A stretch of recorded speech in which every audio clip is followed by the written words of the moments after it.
And we are live on Leadership Redefined with a special guest. Welcome, Dr. Monique Habersham, and welcome, Rich, as well. We are Morning. thrilled to have you here. I'll let you introduce yourself in 1 second. Just a little background for the audience. We've had a few folks from Wyandanch School District. We have been lucky enough with Leadership Redefined to be working with the fine folks, the leadership at Wyandanch and Wyandanch School District.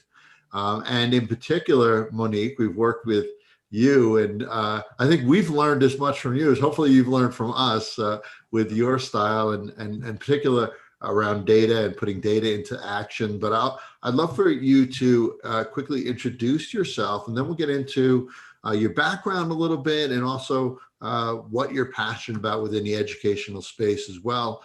Like I said, Rich, welcome. How are you? Good. I'm very happy to talk to Dr. Habersham. So, Dr. Habersham, intro, and then we'll get into your leadership style for this podcast that we're really excited about. Okay, thank you so much. My name is Dr. Monique Habersham. I am the principal in Wyandanch School District of the Martin Luther King Elementary School, which is grades 3 through 5, the LaFrancis Hardeman Elementary School, which is grade 1 and 2, and the LaFrancis Hardeman Annex, which is pre-K and K.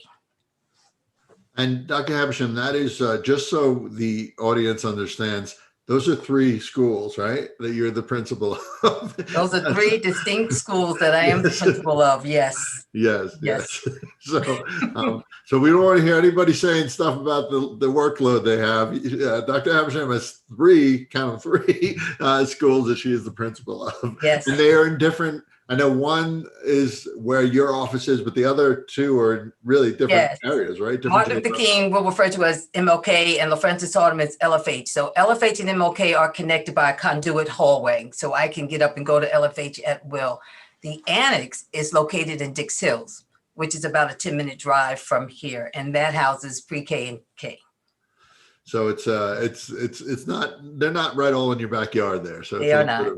Work there. So we obviously know you well and know your style, your leadership style. But talk to us a little bit about your leadership style and what you're passionate about. And I know it's going to be that data piece for you. But leadership style first. What's your leadership style? What's your approach? And specifically, you have 3 buildings, right? That's a really unique and complex thing that you have to consider that a lot of leaders don't have to unless they're at that upper central admin piece. They don't have to consider those pieces. And you do as a principal, which is really unique for principals. So speak to that and your leadership style, if you could. Well, my leadership style, I'll start with that, is quite unique, if you will. If I were to examine myself based on all the research and the professional development that I received, I have 3 core drivers that assist me. 1 is teacher collaboration, 2 is solutions driven, and data informed makes up the 3. I think the combination of those 3 helps me to be more of a distributive leader, because I distribute the leadership amongst my staff as well. So it helps me to build capacity amongst the teacher leaders, as well as the teachers themselves, as we work in concert with the 3 buildings. Yeah, and Monique, one of the things I love about you is that a lot of times people that are really data driven don't have like that human aspect, don't have that solutions piece where they know that data has to turn into something, right? So you have a unique ability to bring in all stakeholders and have conversations, meaningful conversations around the data, and that's a unique, I think, trait for our listeners to understand. I want to go back a little bit to you have a unique sort of pathway to get here too. Can you just really talk about that with the audience as well, just so they understand what your perspective comes from too, like your background a little bit?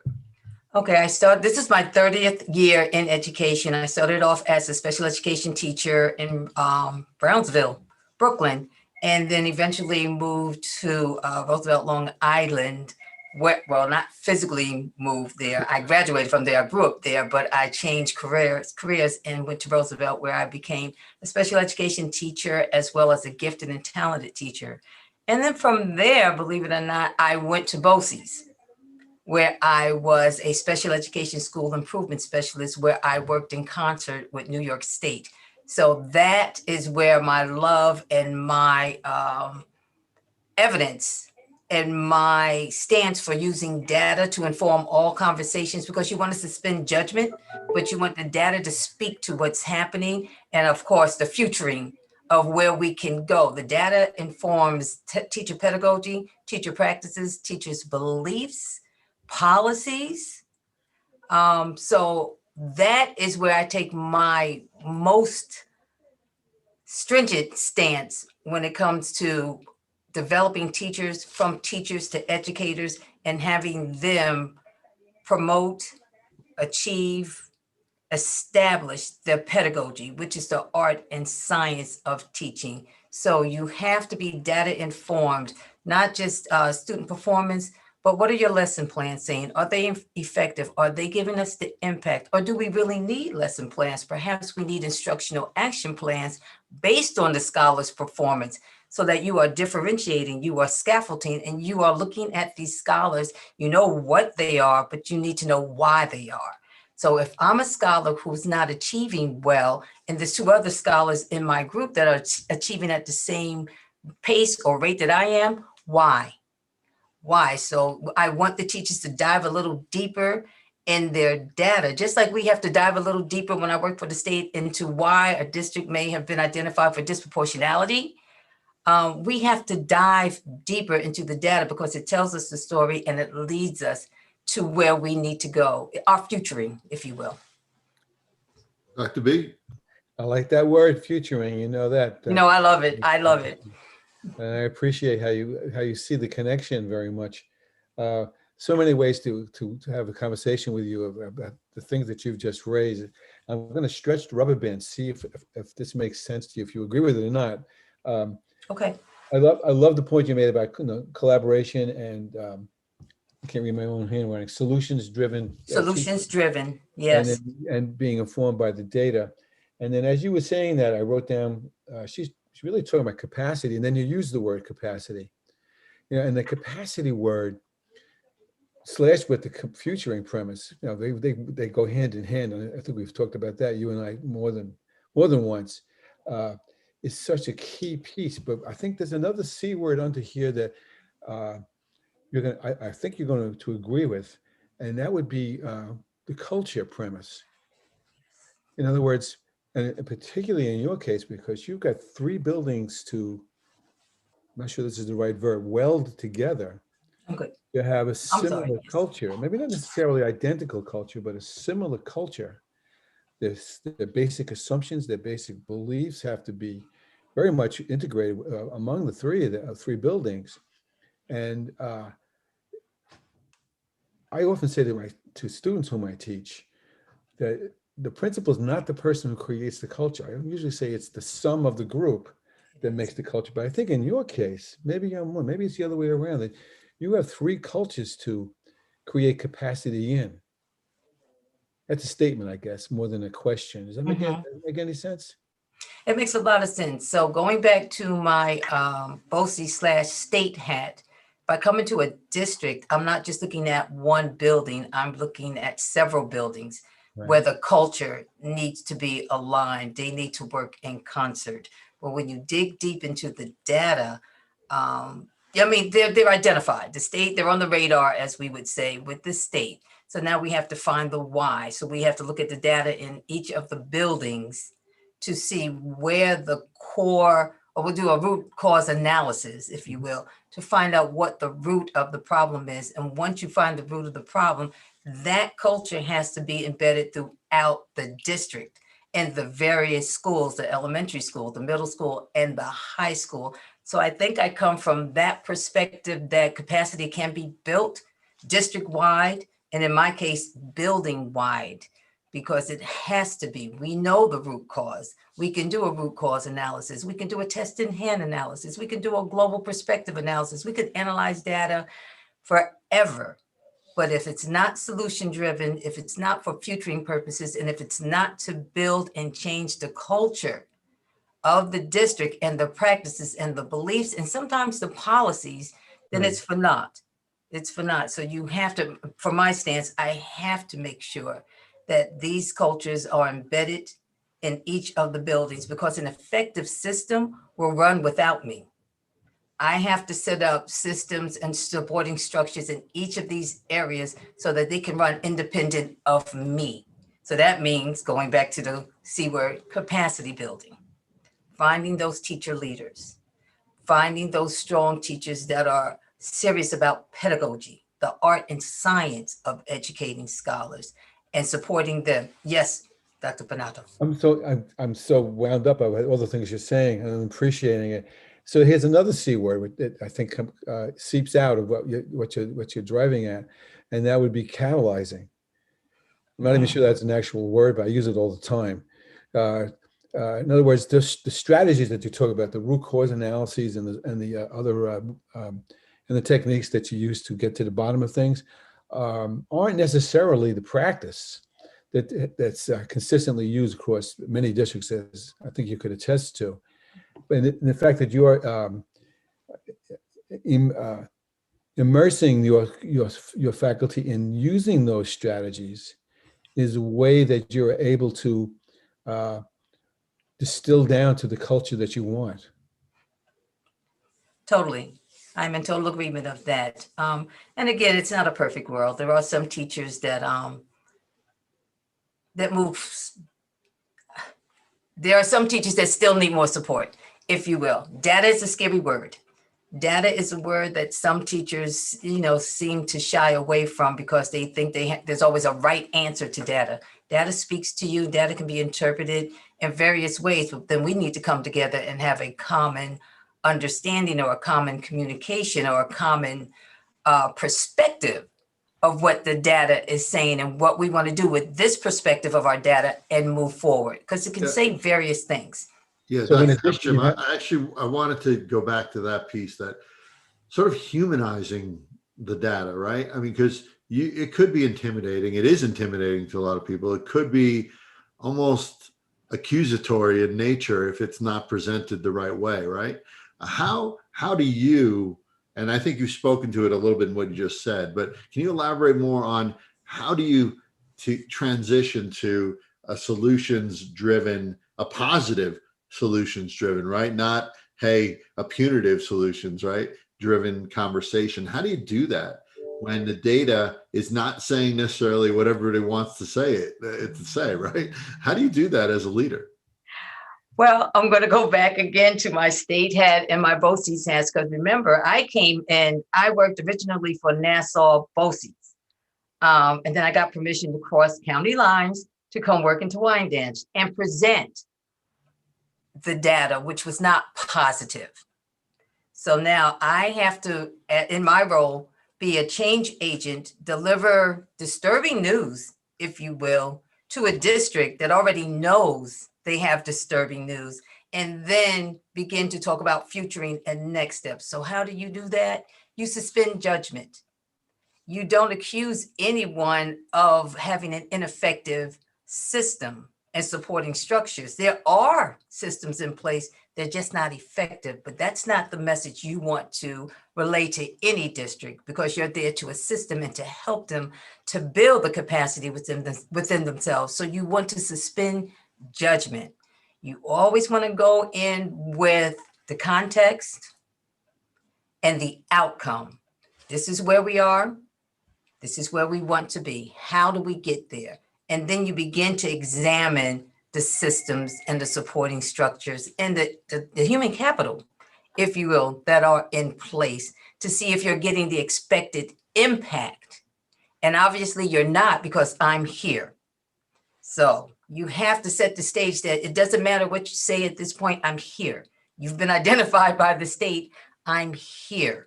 So how can we work together to build capacity, look at the data, come up with a common understanding or perspective?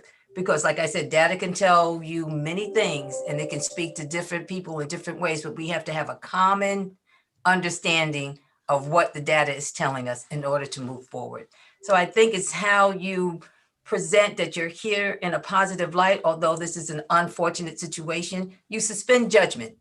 Suspend judgment. Speak to the data. Speak to the evidence. Don't hypothesize yet.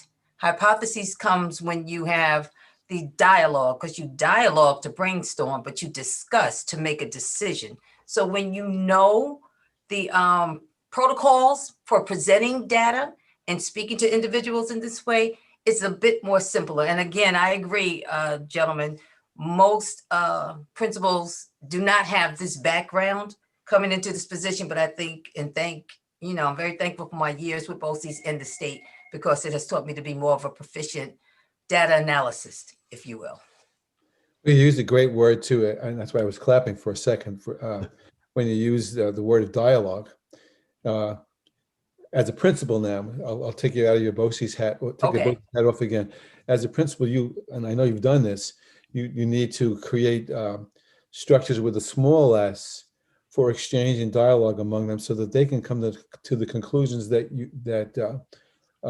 you hope will evolve, and to use one of Al's favorite words, organically, rather than have somebody say, this is what you're doing, this is why it's not working. Best data comes out from within their own collective souls. Absolutely. So Absolutely. we're close to time, Dr. Habersham, and I think we could talk to you for hours. One last thing I would love to hear your thoughts on. I'll push a little bit on what you just talked about, a little bit further with that piece. A lot of times you'll be able to sort of adapt to the systems that exist, right? And there's this adaptation piece. But there are times where you have to completely transform too.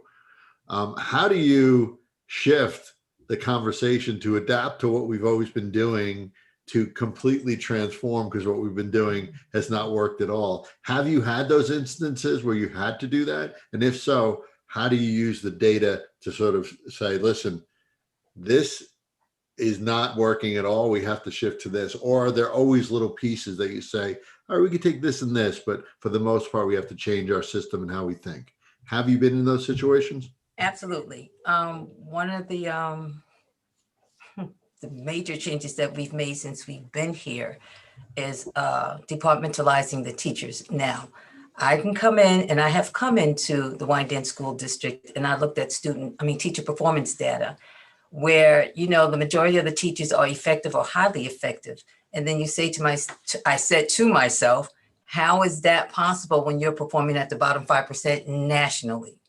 So then you're only normed against yourselves.